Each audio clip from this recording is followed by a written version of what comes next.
সিলেট টেস্টে জয়ের সুবাস পাচ্ছে বাংলাদেশ। দ্বিতীয় ইনিংসে ব্যাটিং বিপর্যয়ে আয়ারল্যান্ড। তৃতীয় দিন শেষে 215 রানে পিছিয়ে আইরিশরা। প্রথম ইনিংসে সফরকারীদের 286 রানের জবাবে 8 উইকেটে 587 রানে ইনিংস ঘোষণা করে শান্তর দল। জোড়া সেঞ্চুরি করেন মাহমুদুল হাসান জয় ও অধিনায়ক শান্ত। 301 রানে পিছিয়ে থেকে দ্বিতীয় ইনিংসে ব্যাটিংয়ে নেমে 86 রান তুলতেই 5 উইকেট হারিয়েছে আয়ারল্যান্ড। মানিক মাহমুদের রিপোর্ট। টেস্ট ক্রিকেটে এমন সুদিন খুব কমই এসেছে বাংলাদেশের। দৃষ্টিনন্দন সিলেট স্টেডিয়ামে টাইগার ক্রিকেটাররাও জ্বলে উঠেছেন নৈপুণ্যের ঝলকে। সিরিজের প্রথম টেস্টে তৃতীয় দিনেই চালকের আসনে শান্তর দল। জয়ের উল্লাসে মেতে ওঠা এখন শুধুই সময়ের অপেক্ষা। আগের দিনই ক্যারিয়ারের দ্বিতীয় শতকের স্বাদ নেন ওপেনার মাহমুদুল হাসান জয়।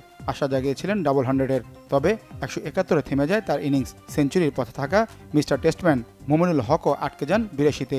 ব্যাটিং উইকেটে সতীর্থদের রান উৎসবে যোগ দেন দলের কাণ্ডারি নাজমুল হোসেন শান্ত। আইরিশ বোলারদের উপর চড়াও হয়ে ওঠেন তিনি। ১৭তম টেস্টের দ্বারপ্রান্তে থাকা মুশফিক বেশিক্ষণ টিকতে পারেননি। ৯৯তম টেস্টে 23 রানে আউট হন তিনি। শান্তর সাথে জুটি বাঁধেন টি-20 ক্যাপ্টেন লিটন দাস। প্রথম ইনিংসে আয়ারল্যান্ডের করা 286 রান টপকে বড় সংগ্রহের দিকে এগিয়ে যায় বাংলাদেশ। 50 পূর্ণ করা লিটন সাজঘরে ফেরেন 60 রানে। ক্যারিয়ারের 8ম সেঞ্চুরি পূর্ণ করেন শান্ত।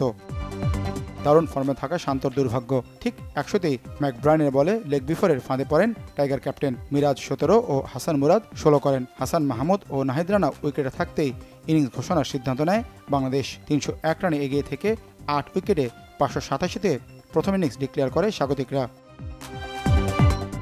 দ্বিতীয় ইনিংসে ব্যাটিংয়ে নেমে উইকেটে সেট হওয়ার চেষ্টা করলেও টাইগার স্পিন ঘূর্ণিতে বিপদে পড়ে আইরিশ ব্যাটসম্যানরা। দলীয় 14তে কারমাইকেলকে ফিরিয়ে দেন পেসার নাহিদ রানা। হ্যারি টেক্টরকে নিয়ে পল স্টার্লিং কিছুটা লড়াই করেন, তবে বেশি দূর যেতে পারেনি এই জুটি। রান আউটে বিদায় নেন 43-এ থাকা স্টার্লিং। এরপর তাইজুল ও হাসান মুরাদের স্পিনে সাজঘরে ফিরতে থাকেন টেক্টর, ক্যাম্পার, টাকাররা। 86 রানে 5 উইকেট হারায় আইরিশরা। তৃতীয় দিন শেষে 215 রানে পিছিয়ে তারা। বোলিং তাণ্ডবে আইরিশদের বাকি 5 উইকেট তুলে নিতে পারলে চতুর্থ দিনই সিলেট টেস্টে জয় নিশ্চিত হয়ে যাবে টাইগারদের। Manik Mahmud, Bangla vision, sports desk.